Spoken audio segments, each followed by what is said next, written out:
ଧନ୍ୟ ନବୀନ ପଟ୍ଟନାୟକ ପାଣ୍ଡିଆନ ସେ କରିଦେଇଛନ୍ତି। ମାଳତୀ ପାଟପୁଟୁ ସିଧା ଯିବ ତମ ଗାଡ଼ିରେ 9 ତଲା ଗାଡ଼ି ରଖିବା ଷ୍ଟପେଜ କରିଦେଇଛନ୍ତି। ପାର୍କିଂ 2000 କାର୍ ସେଠି ରହୁଛି। ତେବେ ସେଇଠି ଓହ୍ଲେଇବ। 500 ବ୍ୟାଟେରୀ ଗାଡ଼ି କରିଦେଇଛନ୍ତି। ବ୍ୟାଟେରୀ ଗାଡ଼ିରେ ପଶିବ, ମନ୍ଦିର ପାଖେ ଓହ୍ଲେଇବ। ସେ ରାସ୍ତା, ସେ ବେଗନାଥ ପାଚେରୀ, ସେ କର, ସେ ଚାରିଆଡ଼ ଗଛ ଲଗେଇବା, ଜଗନ୍ନାଥ ମନ୍ଦିର ଚାରିପାଖ ସୌନ୍ଦର୍ଯ୍ୟକରଣ କରିବା। ଧନ୍ୟ ପାଣ୍ଡିଆନ। ବହୁତ ଲୋକ ହେଇଥିଲେ। ବହୁତ। ସେଇଟା ଆମର ଗୋଟେ ଜଟିଆଣୀ ଦେବୀ ଅଛନ୍ତି। ଜଟଣୀ ଟାଉନ ତାଙ୍କ ନାଁରେ ମହାଦେବୀ। ସେ ଆମର ସାମ୍ବର ଦଶମୀ ସେତେ ମେଳନ ହୁଏ, ନାଚ ହୁଏ, ଗୀତ ହୁଏ, ମେଲୋଡି ହୁଏ। ମୁଁ ବି ଯାଇଥିଲି। ଏବଂ ଗୋଟେ ଆମର ମେଣ୍ଢା ଲଢ଼େଇ ହୁଏ। ଏ ବହୁ କାଳୁ କୋଉଠି ଜଟଣୀ ବାଛାର ପାଖରେ ଇଏ ଜଗନ୍ନାଥପୁର ନା ବହୁତ ଲୋକ ହୁଅନ୍ତି। ବହୁତ ଭଲ। ପ୍ରବାସୀ ଯାଇଥିଲେ ପୁରୀ, ଅସନ୍ତୁଷ୍ଟ ହେଇକି ଆଇଛନ୍ତି। କ୍ୟାମେରା ଆଗରେ ଚ୍ୟାନେଲ ଗୁଡାକରେ ଦେଖଉଛି ଯେ ଅସନ୍ତୁଷ୍ଟ ଝାଡୁଛନ୍ତି ଯେ ପୁରୀରେ ଦର୍ଶନ ଶୃଙ୍ଖଳିତ ନାହିଁ। ଆଉ ଠିଆ ହେଇଛନ୍ତି 2-3 ଘଣ୍ଟା ବିଷୟରେ ଯଦି ପଚାରିଲ, ମୁଁ କହୁନଥିଲି। ପୁରୀ ବିଷୟରେ ଶୁଣ।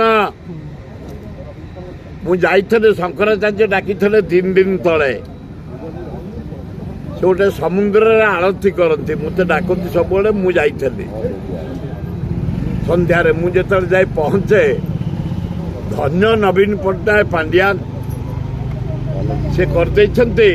ମାଳତୀ ପାଟପୁଟୁ ସିଧା ଯିବ ତମ ଗାଡ଼ିରେ 9 ତଲା ଗାଡ଼ି ରଖିବା ଷ୍ଟପେଜ କରିଦେଇଛନ୍ତି। ପାର୍କିଂ 2000 କାର୍ ସେଠି ରହୁଛି। ତେବେ ସେଇଠି ଓହ୍ଲେଇବ। 500 ବ୍ୟାଟେରୀ ଗାଡ଼ି କରିଦେଇଛନ୍ତି। ବ୍ୟାଟେରୀ ଗାଡ଼ିରେ ପଶିବ, ମନ୍ଦିର ପାଖେ ଓହ୍ଲେଇବ। ସେ ରାସ୍ତା, ସେ ବେଗନାଥ ପାଚେରୀ, ସେ କର, ସେ ଚାରିଆଡ଼ ଗଛ ଲଗେଇବା, ଜଗନ୍ନାଥ ମନ୍ଦିର ଚାରିପାଖ ସୌନ୍ଦର୍ଯ୍ୟକରଣ କରିବା। ଧନ୍ୟ ପାଣ୍ଡିଆନ। ଧନ୍ୟ ନବୀନ ପଟ୍ଟନାୟକ। ପରଦିନ ମୁଁ ଦେଖି ମୁଗ୍ଧ ହେଇଯାଇଛି। ବିଜେପି ସରକାର ଅଳ୍ପ ଦେଖିଥିଲି। ବିଜେପି ସରକାର ବିଜେପି ସରକାର କିଏ କରିବ ଏମିତି? ଓ କଂଗ୍ରେସ ସରକାର କରିବ? କିଏ କରିଥିଲେ? ଯୋଉଟା ସତ୍ୟ ଆଖିରେ ଦେଖିକି ଆସିଲି, ନିଜେ ଭୋଗିକି ଆଇଲେ।